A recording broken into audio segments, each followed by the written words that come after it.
আন আবি হুরায়রাতা, হযরত আবু হুরায়রা রাদিয়াল্লাহু থেকে বর্ণিত, আন্না রাসূলুল্লাহি কল, যে রাসূলুল্লাহ সাল্লাল্লাহু আলাইহি ওয়াসাল্লাম বলেছেন, মানিত্তাবা'a জানাজাতা মুসলিমিন, যে কোনো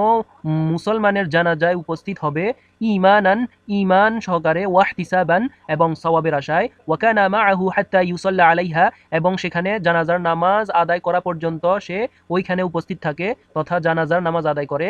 ওয়াইয়াফরুগা, এবং সে সম্পন্ন করে, মিন দাফনিহা, তার দাফন, ফাইন্নাহু ইয়ারজিউ, নিশ্চয়ই সে ফিরে আসে, মিন আজরি বিকিরতাইনি, ওই জানাজার নামাজ পড়ার বিনিময়ে সাওয়াব নিয়ে, বিকিরতাইনি, দুই কিরত সমপরিমাণ সাওয়াব,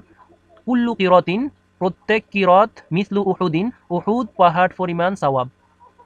ওয়ামান সাল্লা আলাইহা, এবং যে নামাজ আদায় করে, সুম্মা রজা কবলা আন তুদাফানা, এবং সে নামাজ আদায় করে দাফনের পূর্বেই ফিরে আসে, ফাইন্নাহু ইয়ারজিউ বিকিরাতিন, অর্থাৎ সে শুধু এক কিরতের সওয়াব পাবে। এক কিরাত অর্থাৎ উহুদ পাহাড় পরিমাণ সওয়াব, দুই কিরত পরিমাণ, দুইটি উহুদ পাহাড় পরিমাণ সওয়াব। অর্থাৎ এই হাদিসের মূল বক্তব্য হচ্ছে, যদি কোনো মুসলমান ব্যক্তি কোনো মুসলমানের জানাজায় উপস্থিত হয়ে তার নামাজ আদায় করে, তাহলে তার জন্য এক কিরাত সমপরিমাণ সওয়াব, আর যদি তার দাফন সম্পন্ন করে তাহলে আরও এক কিরাত সমপরিমাণ সওয়াব পাবেন। এটি হচ্ছে বুখারী শরীফের ৪৫ নং হাদিস, ইসলামী ফাউন্ডেশন।